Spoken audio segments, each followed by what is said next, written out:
હવે પ્રસ્તુત છે પ્રાસંગિક. નો દિવસ ઇન્દિરા ગાંધી માટે મોટો દિવસ હતો, કારણ આજના દિવસે 1969માં તેમણે 14 બેંકોના રાષ્ટ્રીયકરણનો કાયદો પસાર કર્યો હતો. 14 બેંકોનું રાષ્ટ્રીયકરણ તેમની રાજકીય કારકિર્દીની પ્રથમ જીત હતી. વર્ષ 1969 એક બે નહીં પરંતુ 3 મોટી ઘટનાઓનું સાક્ષી બન્યું. પ્રથમ 14 બેંકોનું રાષ્ટ્રીયકરણ કરવામાં આવ્યું, બીજું રાષ્ટ્રપતિની ચૂંટણી યોજાઈ અને ત્રીજું તે જ વર્ષે કોંગ્રેસ પક્ષના 2 ભાગલા થયા. આ વર્ષ ઇન્દિરા ગાંધીની રાજકીય કારકિર્દીની 3 મોટી જીતમાંથી એક સાબિત થયું. 14 બેંકોનું રાષ્ટ્રીયકરણ કરવું પણ સરળ ન હતું. એવું કહેવાય છે કે તત્કાલીન નાણામંત્રી મોરારજી દેસાઈ બેંકોના રાષ્ટ્રીયકરણની તરફેણમાં ન હતા. આવી સ્થિતિમાં જુલાઈ 1969માં ઇન્દિરા ગાંધીએ મોરારજી દેસાઈ પાસેથી નાણાં મંત્રાલયનો હવાલો પાછો ખેંચી લીધો, જે તેમને 1967માં જ આપવામાં આવ્યો હતો.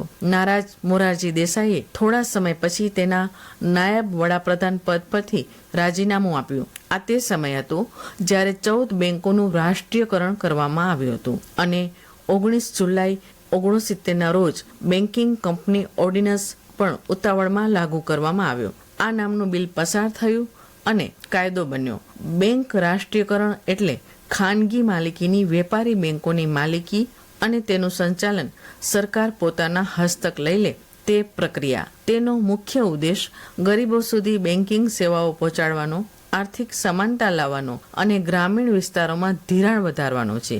ભારતમાં 19 જુલાઈ 1969ના રોજ પ્રથમવાર 14 મોટી ખાનગી બેંકોનું રાષ્ટ્રીયકરણ કરાયું હતું. બેંકોનું રાષ્ટ્રીયકરણ કરવાથી બેંકો પર સરકારનો સીધો કાબુ રહે છે, જેનાથી સામાન્ય નાગરિકોની થાપણો સુરક્ષિત બને છે. જે 14 મોટી બેંકોનું રાષ્ટ્રીયકરણ કરાયું હતું તેમાં central bank of India, bank of India, Punjab national bank, bank of Baroda, United commercial bank, Canara bank, United bank of India, Dena bank, syndicate bank, union bank of India, Allahabad bank, Indian bank, bank of Maharashtra, Indian overseas બેંકનો સમાવેશ થતો હતો. ત્યારબાદ 1980માં વધુ 6 બેંકોનું રાષ્ટ્રીયકરણ કરવામાં આવ્યું. તે સમયમાં દેશની 70% મૂડી 14 મોટી બેંકો પાસે હતી. બેંકો ખાનગી હતી, તેથી તે ફક્ત તે જ ક્ષેત્રોમાં પૈસા રોકતા હતા જ્યાંથી તેમને નફો ઘણો મળી શકે. સાથે જ ઇન્દિરા ગાંધી આ નાણાંનો ઉપયોગ સામાજિક, કૃષિ, લઘુ ઉદ્યોગો અને નિકાસ જેવા ક્ષેત્રોમાં કરવા માંગતા હતા.